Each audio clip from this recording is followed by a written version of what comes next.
تمام ادیان پر یعنی ایک غالب ہے. محدود قرآن مدت میں آئی, محدود معاملات میں رہی اور محدود اس میں ختم ہوئی, لیکن بالکل دین اسلام جو جامعیت کے ساتھ آیا ہے ہر اور نبی قرآن نئی بالکل شریعت لے کر آتا ہے اور پھر دوسرے نبی کے آنے کے بعد وہ پرانی شریعت پر بسا اوقات عمل ہوتا ہے, اور بسا اوقات رسول جب آتے ہیں تو وہ نئی شریعت. اور دوسری یہ ہے کہ قرآن کریم میں بھی اللہ کریم نے جب آقا کریم علیہ الصلوۃ والسلام کی بعثت کا بھی ذکر کیا, اس کے ساتھ دین کا بھی ذکر کیا کہ هو الذی ارسل رسولہ بالہدی دین الحق لیظہرہ علی الدین کلہ, کہ اللہ کریم وہ ہے کہ جس نے اپنے رسول کو ہدایت اور دین حق کے ساتھ بھیجا تاکہ اسے تمام ادیان پر غالب کر دے. تو اب دین اسلام ہی تمام ادیان پر غالب ہے اور مکمل طور پر جامع دین. بے شک, اور قیامت تک رہے گا.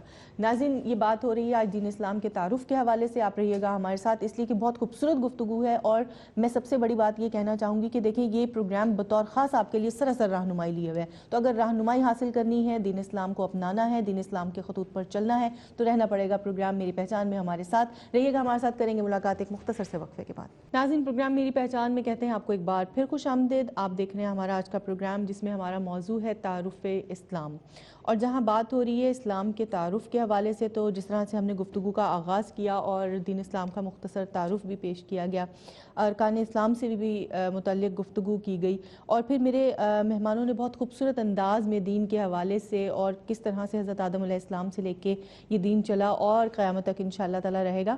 اللہ تعالیٰ نے اس کو مخصوص کیا, پسند کیا دین اسلام کو, اور تمام ادیان پر اس کو فوقیت حاصل ہے. تو ہم یہ گفتگو کر رہے ہیں, جہاں اس گفتگو کو ہم سمجھ رہے ہیں اور مزید لے کر آگے بڑھ رہے ہیں, تو وہاں ہم دیکھ رہے ہیں کہ دین اسلام میں جو خوبصورتی ہے وہ عبادات کے تصور سے ہے. اور جہاں عبادات ہم دیکھ رہے ہیں, نماز, روزہ, حج, زکوٰۃ, سب اس کے مختلف ذرائع ہیں, مختلف طریقہ کار ہیں. ناظرین محترم, ہم جس طریقے سے بھی عبادت کرنا چاہتے ہیں, اسلام ایک ایسا خوبصورت دین ہے کہ اس میں روحانی طور پر بھی جتنا آپ عبادات میں شامل ہوتے جاتے ہیں, پریکٹیکلی شامل ہوتے جاتے ہیں, روحانی طور پر آپ اتنے مضبوط ہوتے چلے جاتے ہیں.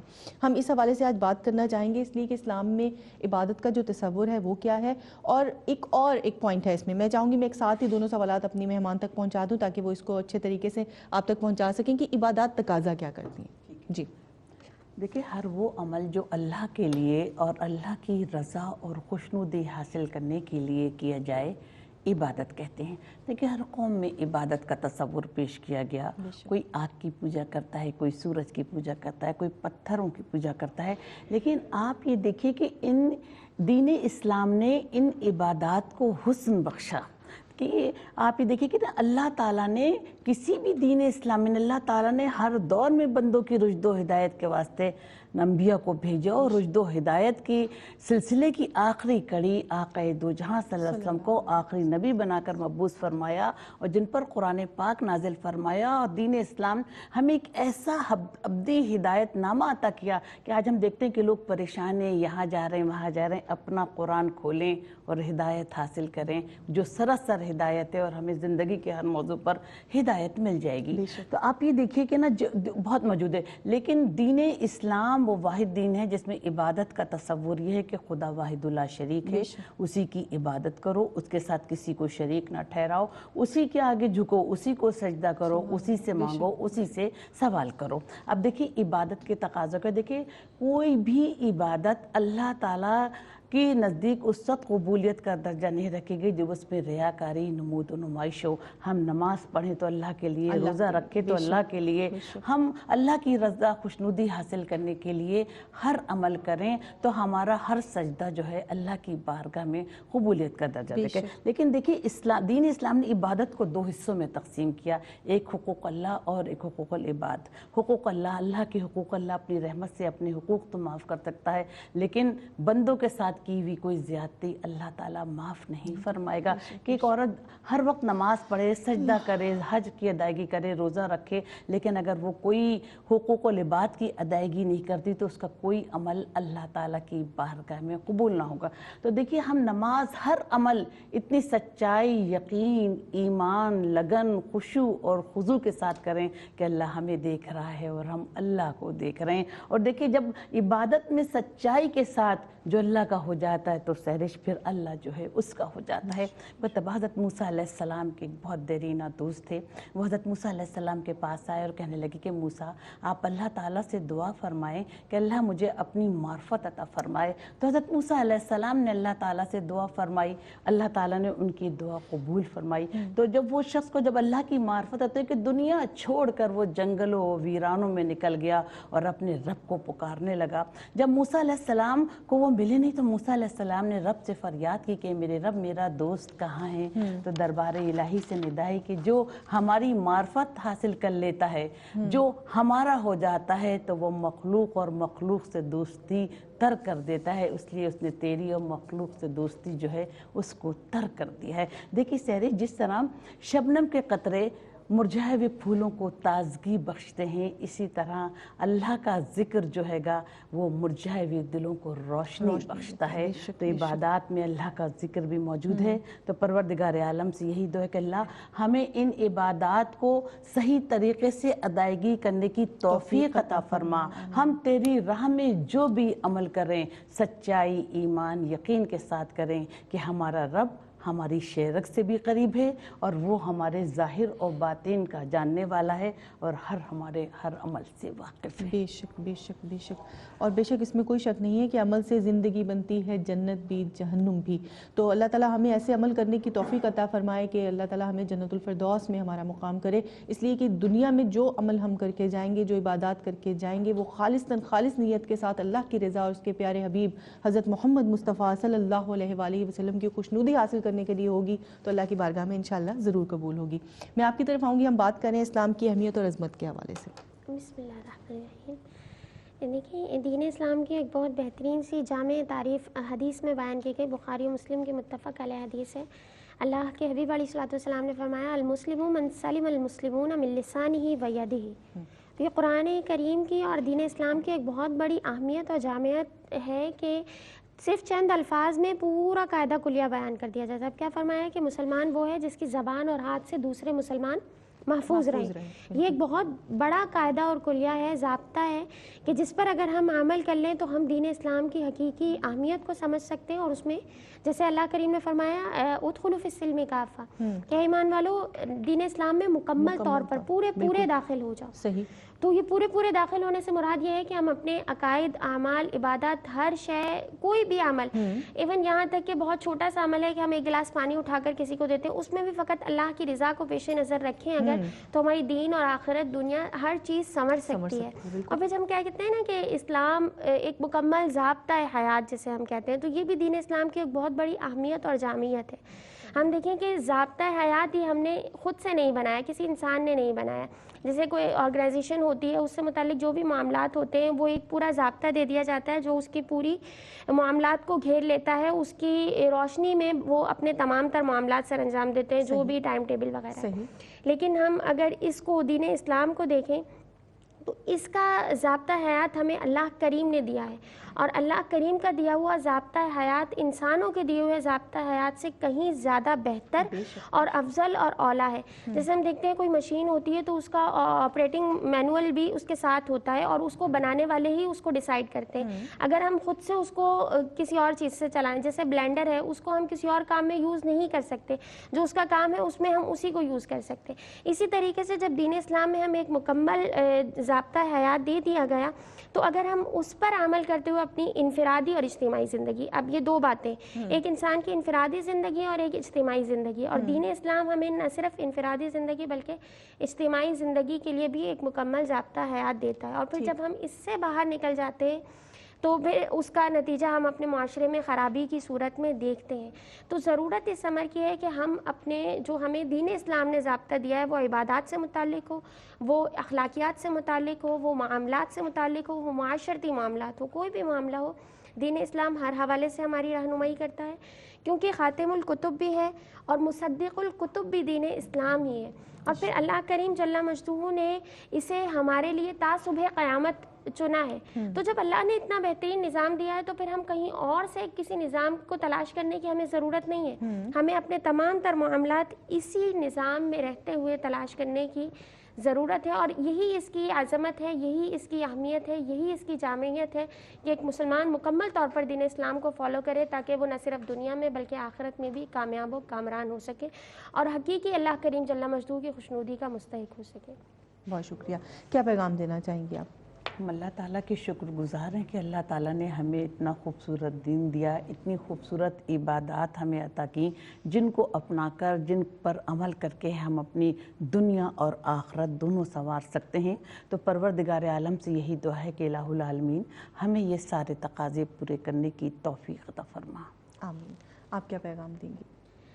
دین اسلام کے حوالے سے یہ پیغام ہے کہ جب ہم نے اللہ اور اس کے رسول علیہ الصلوۃ والسلام کی, اللہ کی وحدانیت, اس کے رسول کی رسالت کا اقرار کر ہی لیا ہے تو ہم اپنے تمام تر معاملات میں اللہ کی رضا کو پیش نظر رکھیں, قرب الہی کے حصول کے لیے جد و جہد کریں, اس کے حصول کو پانے کی کوشش کریں, آقا کریم علیہ الصلوۃ والسلام کی محبت اپنے اور اپنے بچوں کے دلوں میں داخل کرنے کی کوشش کریں تاکہ معاشرے میں امن اور سکون کی فضا قائم ہو سکے. اور یقیناً یہ ہماری خواتین کے ذریعے ہی سے ممکن ہے کہ ہم دین اسلام میں مکمل طور پر داخل ہو جائیں.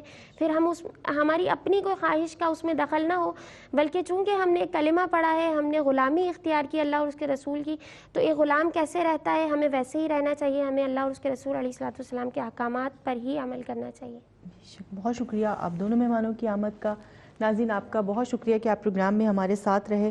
آج ہم بات کر رہے تھے تعارف اسلام کے حوالے سے. حتی الامکان کوشش کی کہ آج جتنے سوالات ہیں آپ تک لے کر آ سکوں, لیکن بے شک اس وقت ہم اس میں کامیاب نہیں ہو سکے, لیکن انشاءاللہ ہم اس کا پارٹ 2 لے کر آپ کی خدمت میں آئیں گے, اور جو باقی تمام معاملات زندگی رہ گئے ہیں انشاءاللہ تعالی ہم کوشش کریں گے کہ چند سوالات میں آپ تک اس کو پہنچا سکیں.